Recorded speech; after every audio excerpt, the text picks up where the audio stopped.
coming, and it's great to be following what Katrina just said, because she is a very remarkable woman, very determined campaigner, very principled person, who I think will be an absolutely brilliant MP for Telford, and I'm looking forward to working with her in the next Parliament, where there will be a Labour majority, and she will be part of that majority.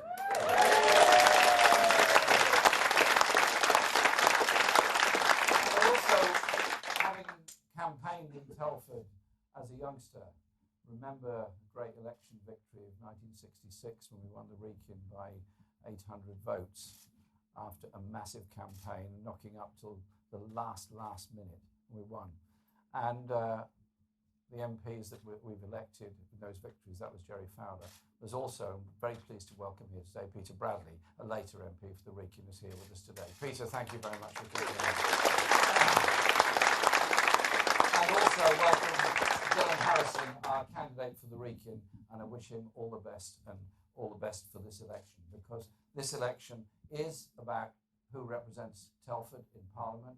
And in Katrina, you've got somebody with the determination and experience to stand up for all the issues that face Telford, on housing, on jobs, on industrial needs, and of course on the health needs and services of the people. And she's got the experience and determination to do it. So I first started here campaigning in Shropshire for a better society. And you know what? I've never stopped. And what's inspiring is that I see the same passion that I had and have when I first joined the Labour Party in the 1960s in young people today all over this country, amongst our 500,000 members of the Labour Party. And this election campaign was called 1 week ago yesterday, when we in the Shadow Cabinet decided that it was time to call an end to this nonsense, since the no to no deal strategy we'd adopted had been completely effective, and so we said now we'll have the election. So the danger of no deal has gone. Since then, I've been to 14 constituencies already today, and the response is amazing. The numbers of people coming out to events and supporting our party is extraordinary, and last Saturday we got 1 million leaflets distributed all over the country. The Labour Party, well prepared, well organised, and utterly determined to win this election. People are out door knocking and spreading Labour's message of hope on the social media. It's about discussing things, talking to people. It's not just door knocking and identifying our support. It's about encouraging people as to the world they could live in, and raising their sights as to what is possible within our society. And you know what? The atmosphere is absolutely electric in every constituency I go to, because we all know that this election is a once-in-a-generation chance to transform our country, tear down the barriers that are holding people back, a chance to rebuild our National Health Service, our schools, our police force, by taxing those at the top to properly fund the services for everyone else.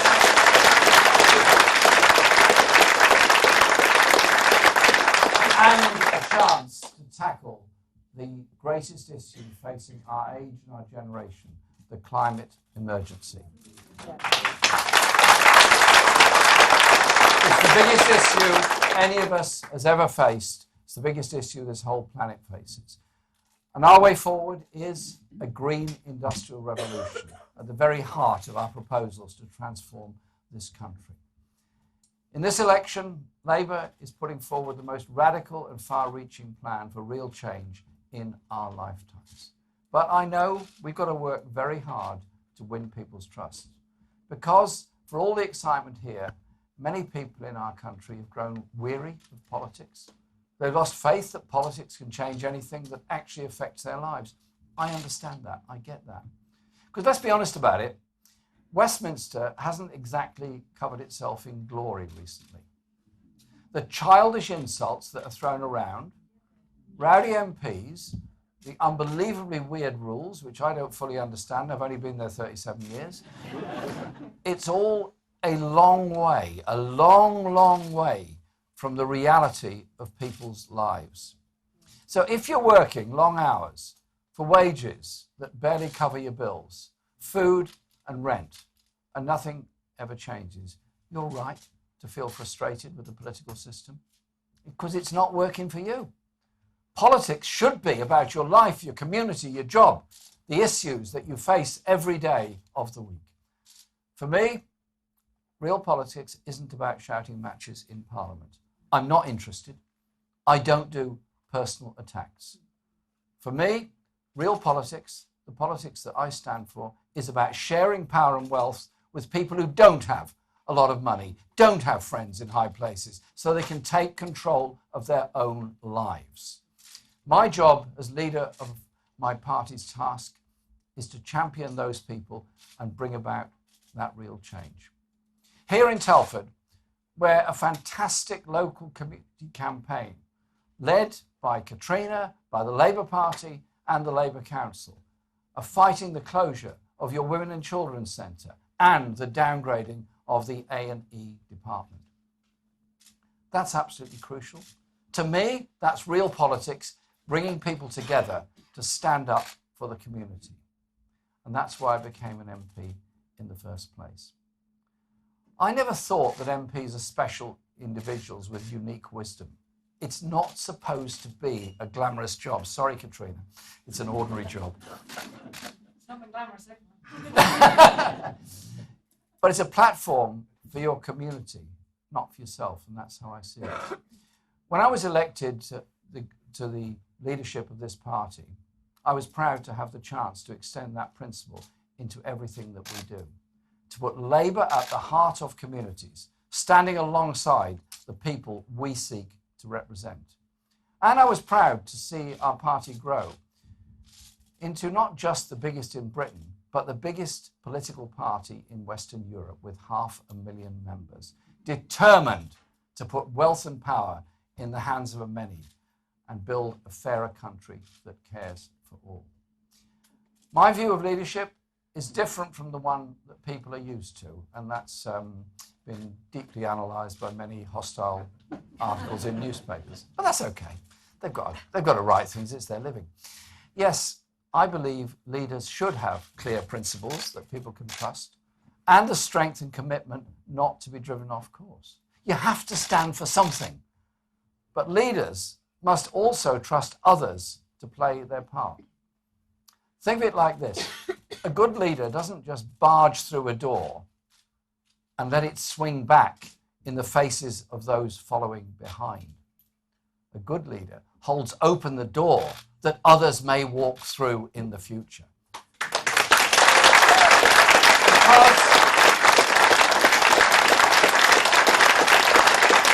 in our society, everyone has a contribution to make.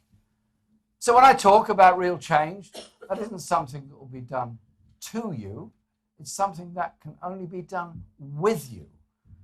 So if the British people elect a Labour government on the 12th of December, I will be proud to be a Labour Prime Minister. But I have to warn you, it will be very different. It will be a very different way of doing things.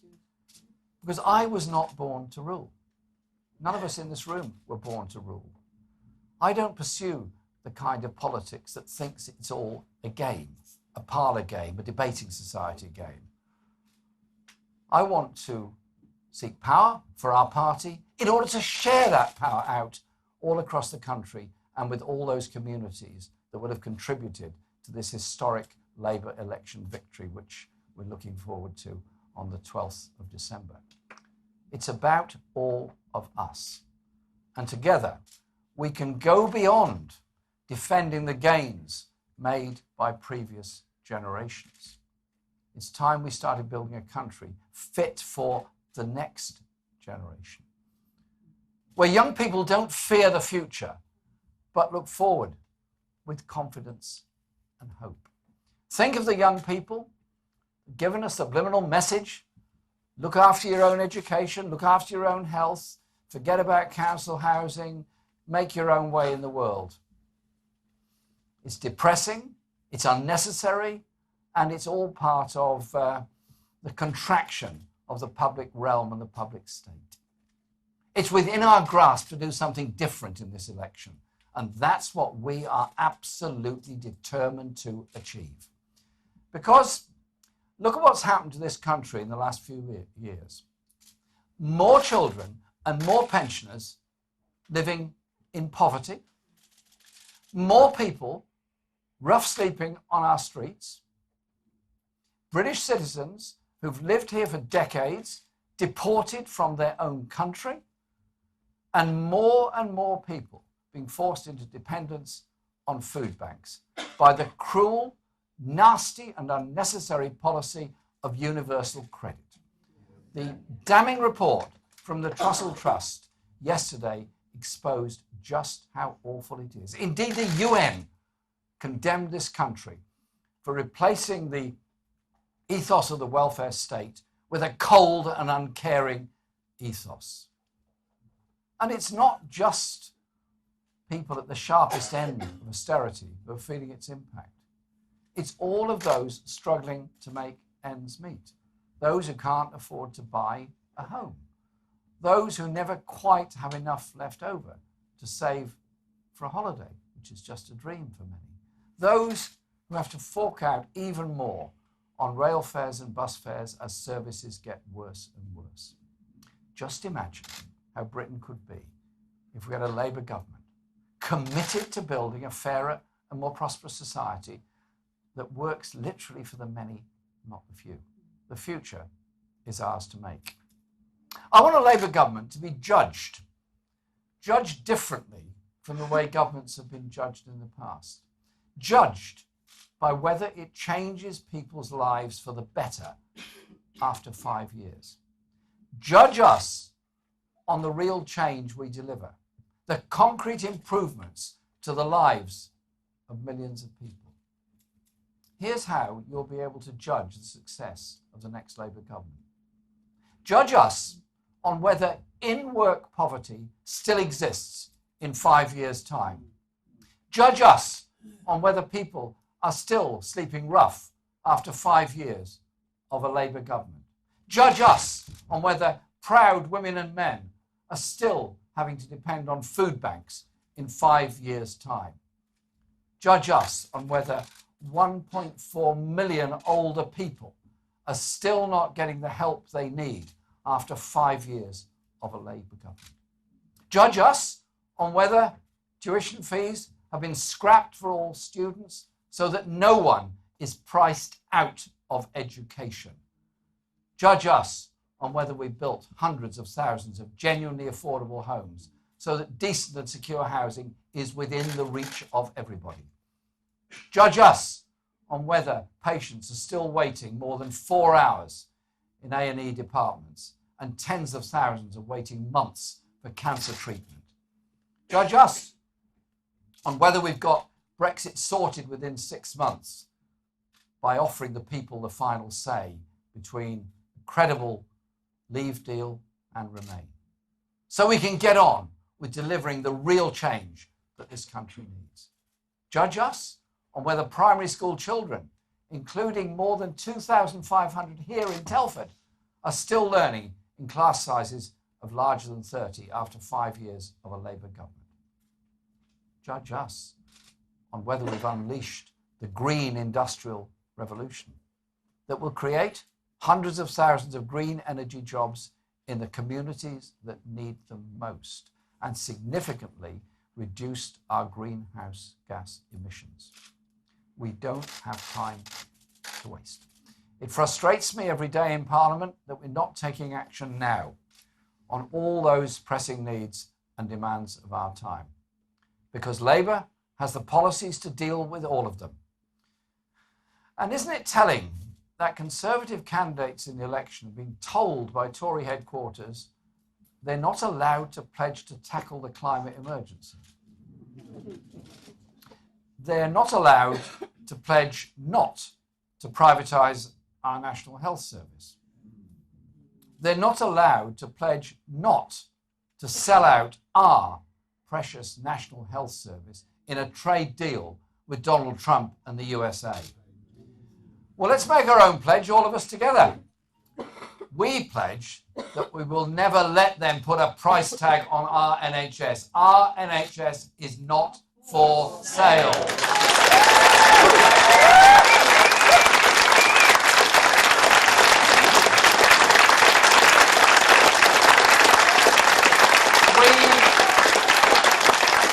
We will never let them send £500 million a week in NHS money to big US drug corporations.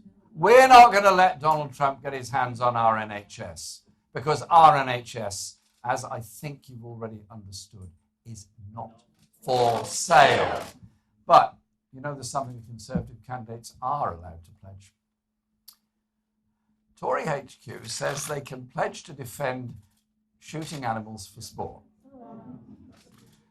They haven't said anything about fox hunting yet, but I'm sure that's to come next. Doesn't that tell you all you need to know about them? Actually, there's one more thing you need to know. They quite shamefully think the victims of Grenfell fire died because they didn't have the common sense to save themselves. I'll tell you what's common sense. Don't put flammable cladding on people's homes. That is common sense.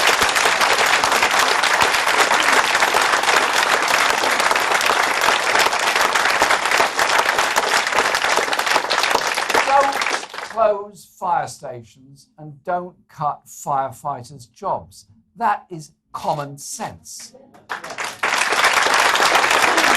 And when residents tell you their home is a death trap, don't ignore them.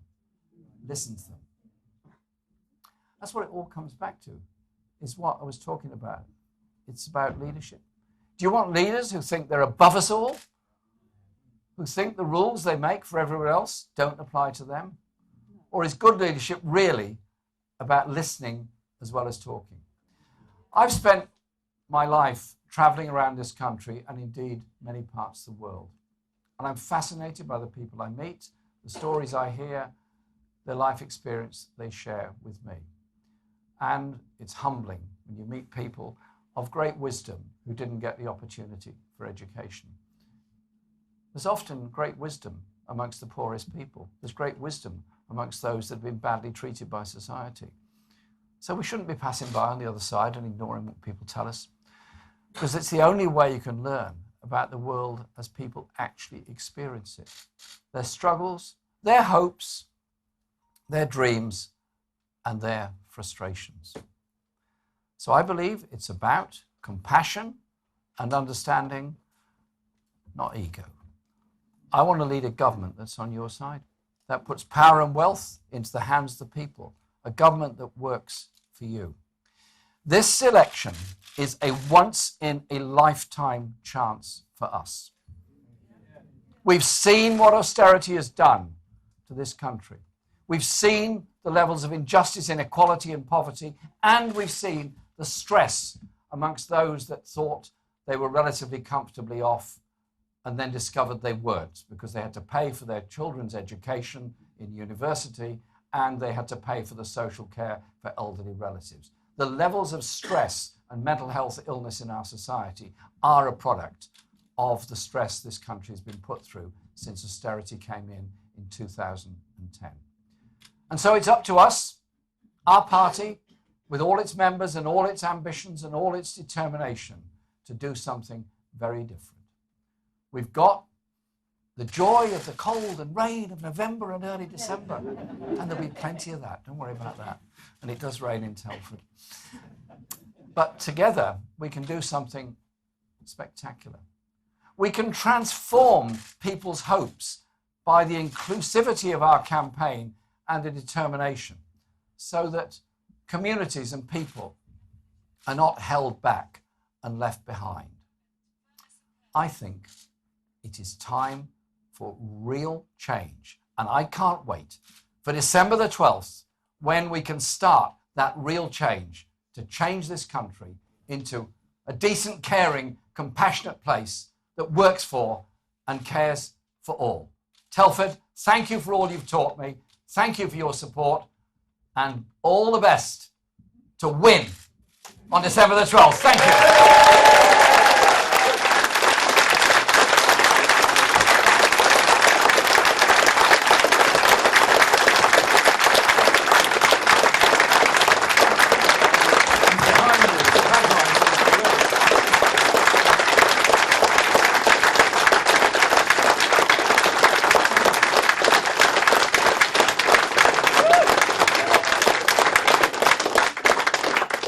We're all right because he hasn't yet made me cry.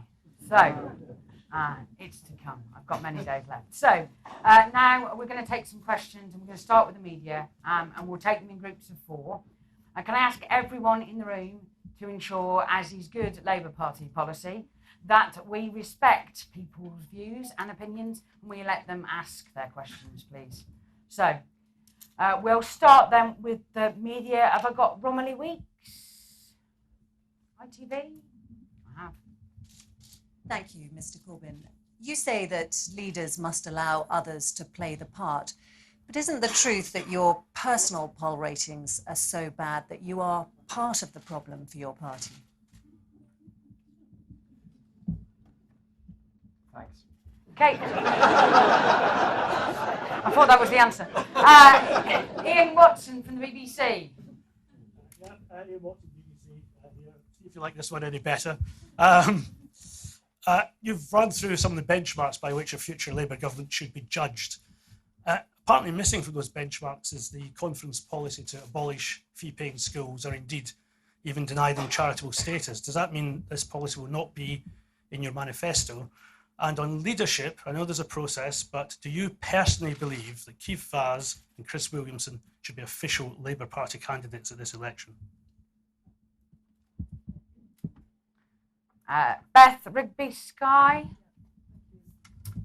Thank you. Mr. Corbyn, you say that this election isn't about you, that it is about the Labour movement. But do you worry that your personal poll ratings could become a block on Labour's path to victory, especially if these Tory attacks on you cut through with voters? Thank you. Okay. We're going to do one more, sorry. Nadeem Baba. And if I've said that wrong, I apologise. I'm dyslexic for a start. So we'll go with that, Al Jazeera. So. That was fine, yeah. Just on offering hope to young people and students, something that's always attracted students has been freedom of movement to go and live and study in the EU wherever they want. So can you just clarify what you're going to be offering under your Brexit deal on freedom of movement? Okay. Right. Thanks for your questions. Romilly, thanks very much for your point. Personally, I never comment on opinion polls, and so I'm not about to start doing that. I lead the party, and I'm proud to do so. I've been elected twice to lead this party, and I spend my whole time travelling around the country campaigning for this party, and that's what I'll be doing in this general election.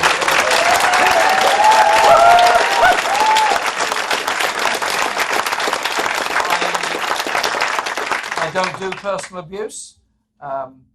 When personal abuse is thrown, they go low, I go high. They go lower, we go higher. We're just not indulging in that game.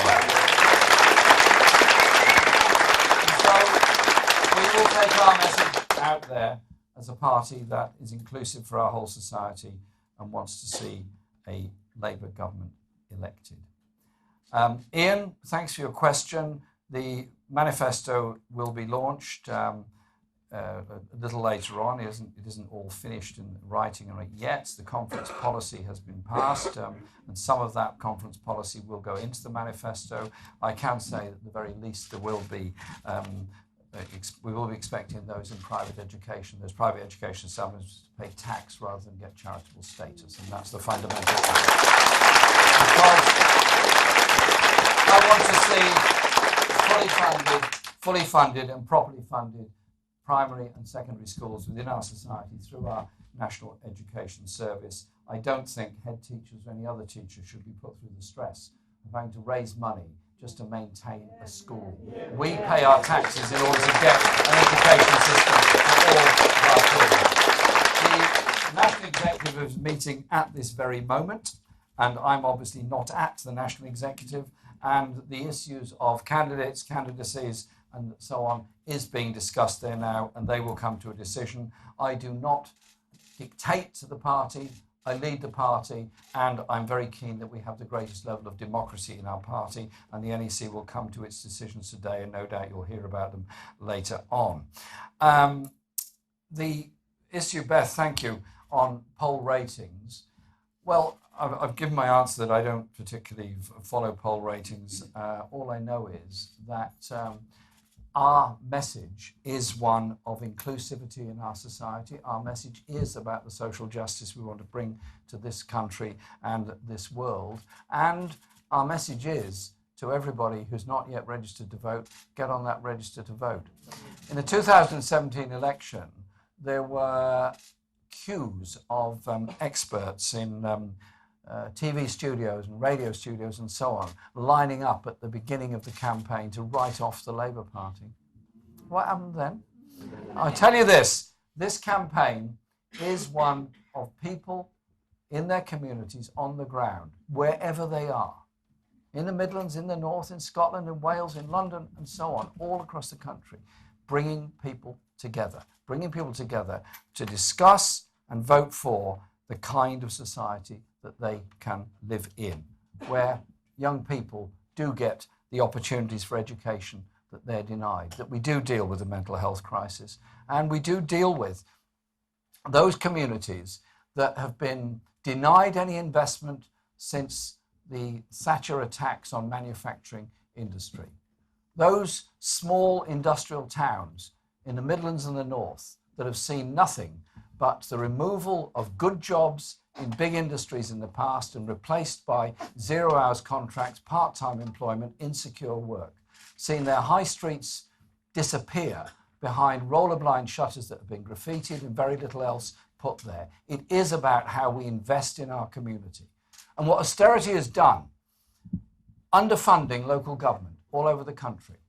So you go into towns, and what do you see? Closed libraries, swimming pools sold off, parks not maintained, schools underfunded, youth centres closed. And then you wonder why there's a rise in crime. You wonder why there's greater depression within our society. It is about investment in the public realm and what it can achieve.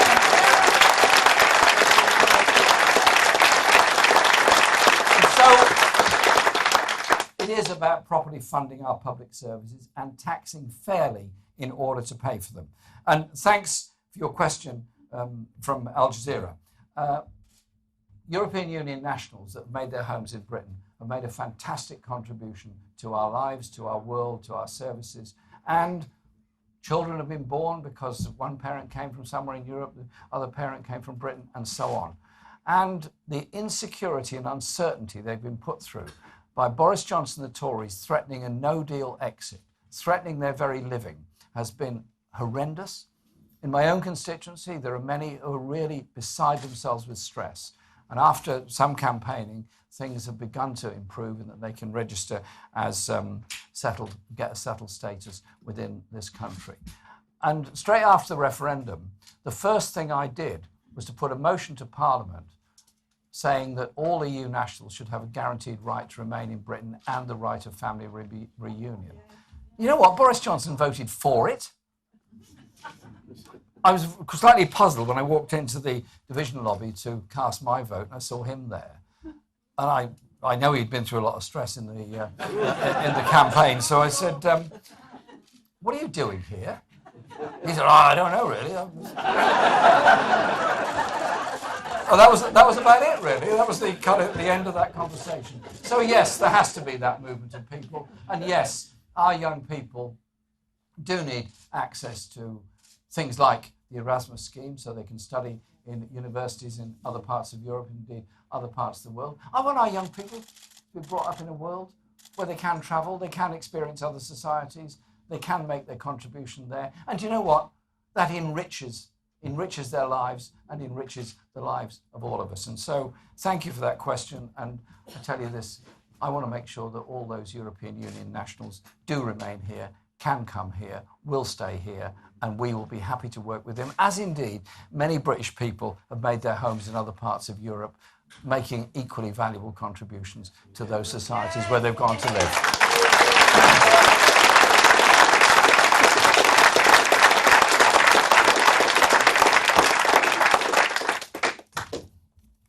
I'm up, or you are. Okay, next round. So we've got Kate Proctor from The Guardian. Hi, Jeremy, you said that you'll be able to get Brexit done within 6 months. I was wondering if you feel that your negotiating position might be undermined, since 5 of your shadow cabinet say that they would actively campaign for Remain at the end of that process. And secondly, do you despise and hate billionaires?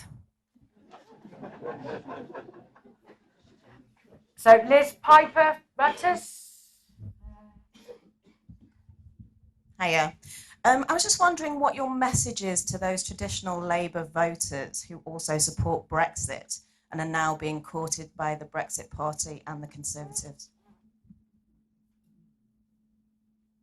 Nicola Bartlett, The Mirror. There's been lots of speculation about who might follow on from you as Labour leader when you're ready to give up the post. I was interested in your speech that you talked about holding open the door, and I wondered whether that was just for the country or also in the Labour Party about bringing up talent of your own. I noticed that Rebecca Long-Bailey has launched a particularly interesting video promoting herself, and I wondered what you could say about the future of the leadership. And then Dominic Robertson, Shropshire Star.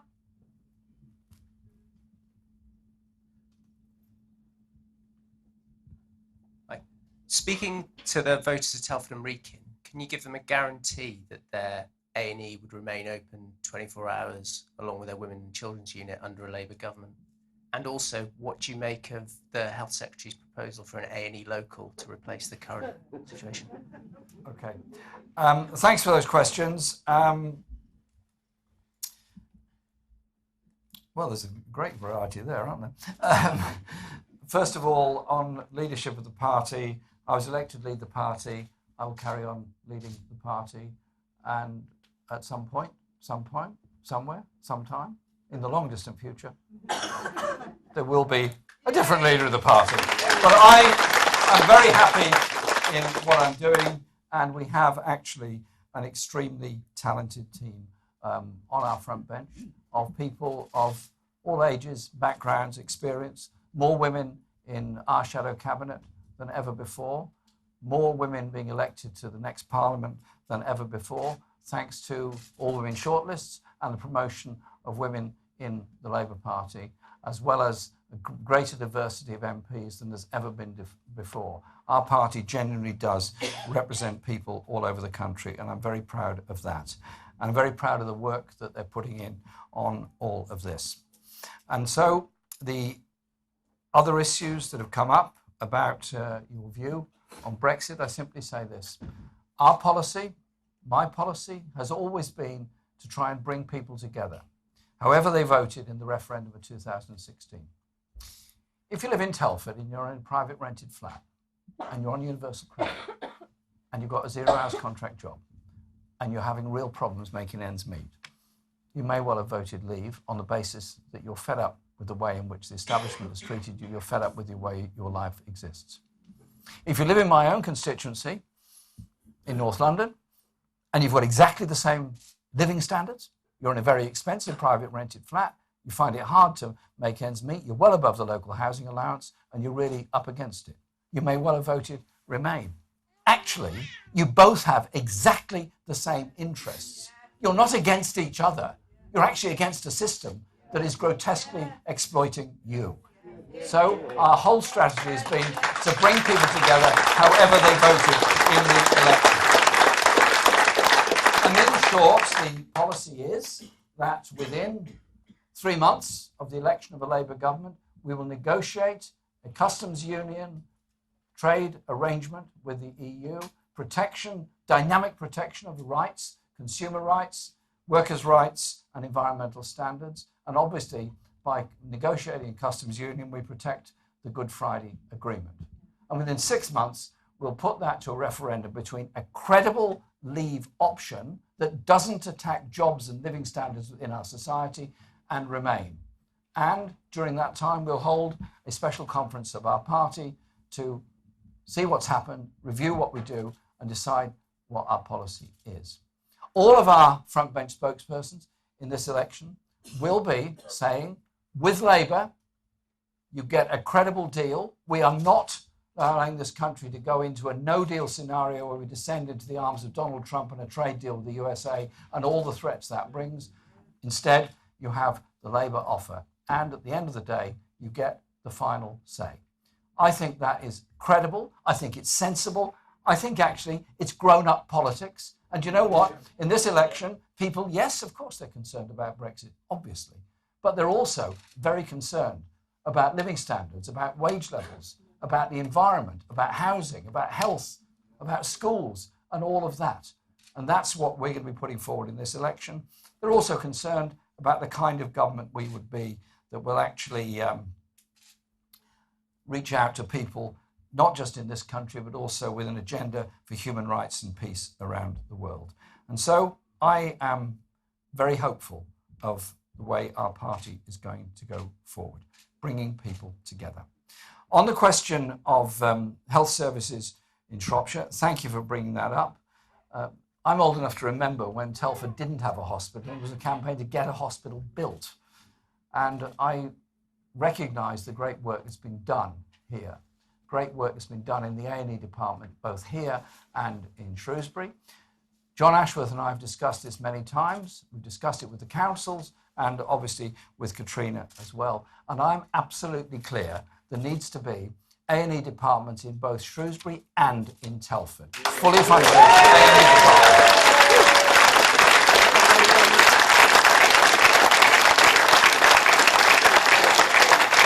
And I do pay tribute to all those that have campaigned on this over a very long period of time.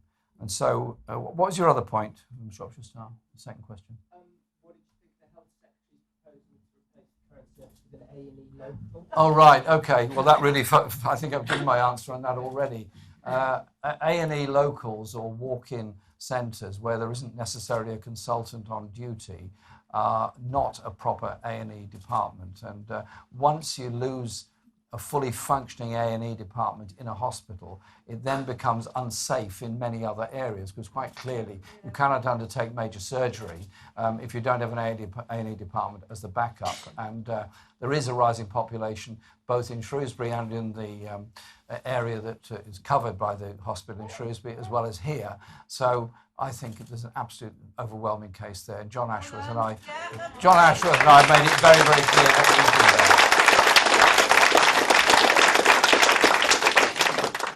Okay, so we've got some questions from the audience. So is it Gus? Gus. Yeah, Mr. Corbyn, could you just look up? Well, He's just writing. Hi, Gus, how are you? Oh, yeah, all right, thank you. Yes, we have, yes. Lovely to see you, Gus. Yes, thank you. Last year I was on Hunger Strike 14 days. I'm now in the second Hunger Strike. I'm 3 days into it. After last year, I was promised to go down to the MOD, which I did, and I saw the then Veterans Minister, Tobias Ellwood. He promised to make changes. We have 13,000 veterans living homeless. That's the official figures of the Royal British Legion. We have charities holding on to £277 million in reserve, the top 10 charities. And we have a current suicide rate this year of 59 veterans, and it was nearly 80 last year. So my question is, what is the Labour Party's policy regarding the issues I've just mentioned? Thank you.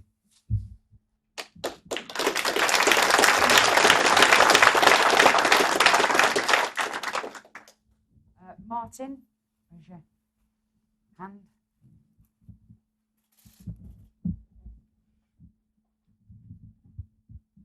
Thank you very much. Martin Scott, local resident. In the last year to September 2019, Telford and Wrekin's unemployment rate, or rather those claiming unemployment benefits, rose by 70%. That's only part of the problem. In-work poverty is a massive problem in Telford and Wrekin, in the West Midlands, and in this country. Lots of people work very long, hard hours for not enough money to make ends meet. We have a real problem with our local food banks in Telford. They are not always full of food. Very often they completely run out. They have recently opened a baby food bank, particularly to support local parents and their children. What will the Labour government do to help fight in-work poverty? Thank you.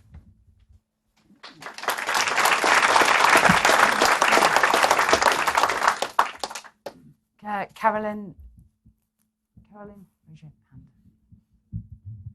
Thank you. In July, Telford and Wrekin Council made a commitment to be carbon neutral by 2030. Clearly, that's a huge challenge because a lot of the things that influence that are led by national government policy. So, how will a Labour government support local authorities to make sure that they can make their areas carbon neutral to meet the challenge of climate change?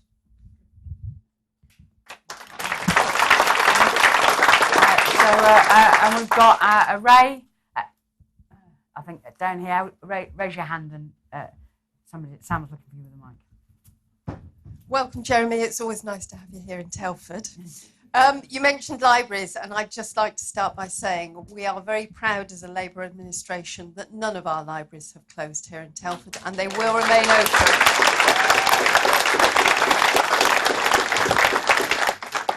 We're also proud as a council of our partnership working with our voluntary sector.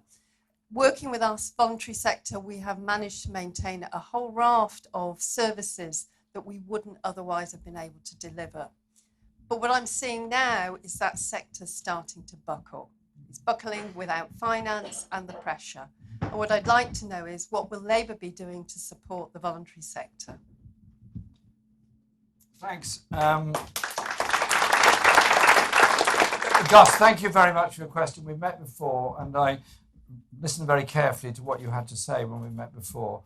And indeed, I spent quite a lot of time listening to a group of veterans in Hartlepool in the northeast. And from that, we developed our charter for ex-service people and also for serving service people. And so there are a number of points in it. Firstly, we will stop the privatisation of armed forces housing, which is going on at the present time, where they're being pushed into the private rented sector with all the costs that go with it. We will give far more support for the education of service people's families and the children, which is often a source of enormous stress to them. We also discuss with the three services the issues of preparation for demobilisation, because many of those in the services are simply not given the support or preparation they need before they leave, and therefore don't go into the jobs or professions they want. And there is insufficient support and a far too great reliance on charities to deal with those that are going through post-traumatic stress and mental health conditions that go with it. So this weekend, it's Remembrance Sunday, and everybody will go there to their local war memorials. I'll be there, and remember all those that have died. And that is a day when the whole country comes together. But after that, unfortunately, they go back to the loneliness of post-traumatic stress. And it's horrifying, the number of rough sleeping homeless people that I meet around the country who are indeed former soldiers, who haven't been given the support they should have been given, haven't been able to make their contribution that they ought to make. And so our charter will include all of that, include proper mental health support, but it will also look at issues of soldiers' pay and conditions as well, or all service people's pay and conditions, because it is not good, and we will ensure there is a right of some form of representation of the members of the armed forces. It's in our charter there, it will be in our manifesto, and it will be part of our offer to people in this country. And so those that are in the armed forces will get the support they need, but also the armed forces will get the support they need as well on equipment, but also when they're on peacekeeping missions, when they're working under the UN, or indeed anybody else, they get that support there. And so I want to say, Gus, thank you to you for the way that you've highlighted all of this.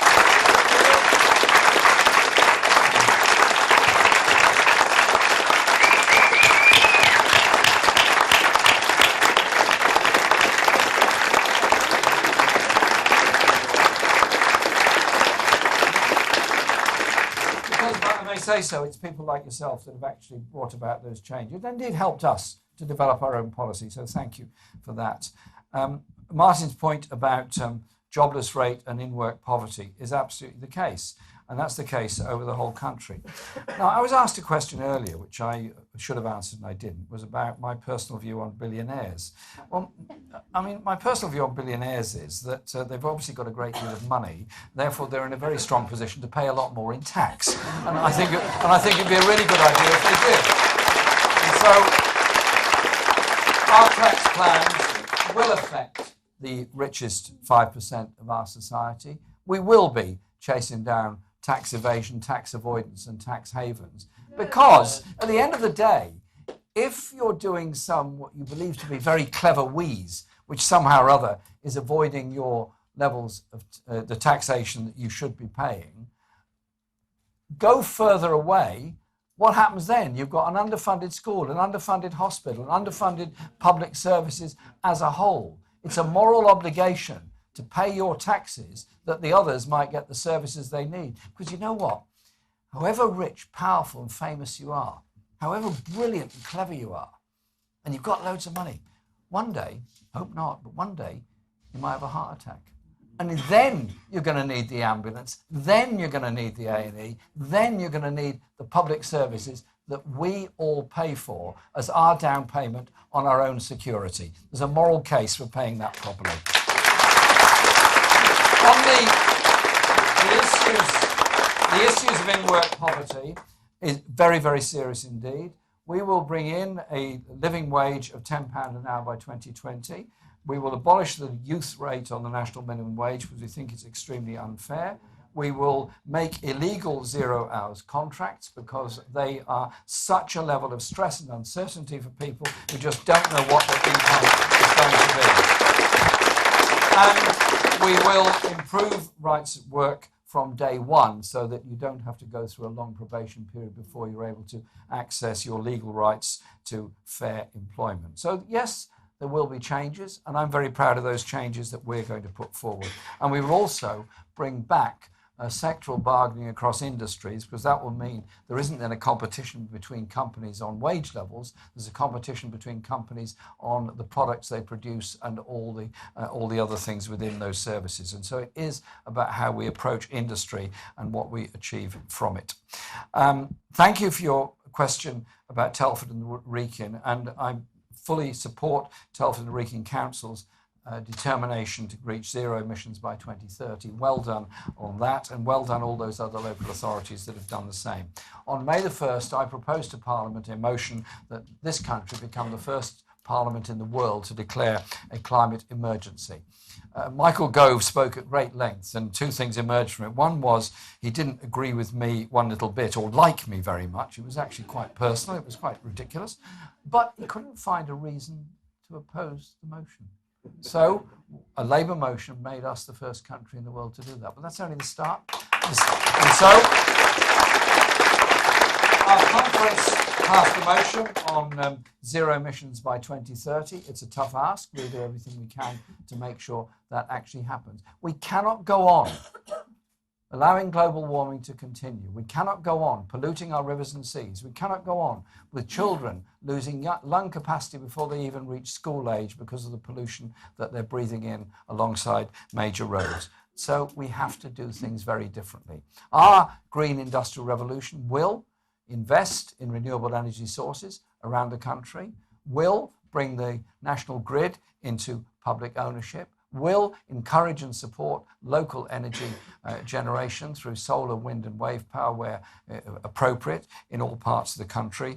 And we will be following a land use and agricultural policy that encourages biodiversity, because at the end of the day, we all rely on that biodiversity for our very existence. I'm proud of all the young people that have marched, and older people as well, over the last few months that have helped to educate all of us. Our policy, the Green Industrial Revolution, will create a very large number of jobs all across this country, which will be sustainable.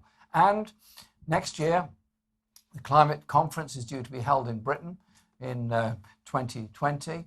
I want a Labour government to be hosting that conference, and so that we can go beyond Paris.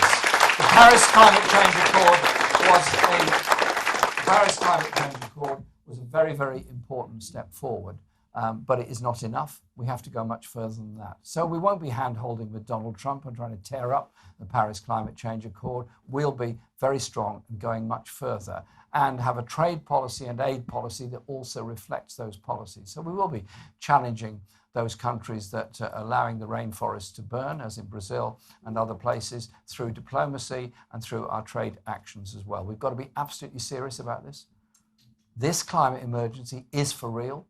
The threat is real. The damage is immense already. And we cannot go on like this. There has to be a complete change in whole attitudes. But it doesn't have to be done by fear. It doesn't have to be done by moral blackmail. It has to be done by intelligent investment through a green industrial revolution that will create the jobs that we need for the future, skilled, good jobs, but also help to preserve our precious natural world. I absolutely applaud your council's ability to keep the libraries open. A library is something very, very special. A library is a place, obviously, we go for reading books, using computers, meeting people, reading newspapers, and everything else. But it's also a very central functioning part of our community. You start taking away the library, take away the post office, take away the community centre, take away the youth centre, and suddenly that whole sense of community begins to disappear. So I applaud the council and what it's managed to do and achieve. But you're quite right. The voluntary sector is now under such strain and such pressure that it is forced to undertake a lot of functions that it was never designed to undertake. Because the local authorities, I'm not here particularly blaming any individual council here, just across the whole country, cannot cope with demands on social care and everything else because they've been so grotesquely underfunded by this government. Austerity was a political choice, not an economic necessity. And we will make the political choice to do it differently by investing in local public services and giving local people a say in how those services are run, because that is what democracy is about. So it's our party carrying that message out there that we are absolutely part of that community and part of the way in which we can improve society for everybody. I was a councillor for 10 years before I became an MP. I learnt a great deal being a councillor, and it's a rewarding and frustrating job at the same time. Lots of nods from councillors all around the room. But local government is very important because of the services it delivers. And 3/4 of our manifesto will require the participation of local government to build the houses, the community centres, the youth centres, and all the things that we need to do in this country, and to bring back the wonder which was the children's centres set up by the last Labour government. So I'm looking forward to the election. I'm looking forward to our chance to do so much together, because it's not just individuals who are going to win this election. It's the people of this country that will win this election to create the society that they need and they deserve. Thank you very much.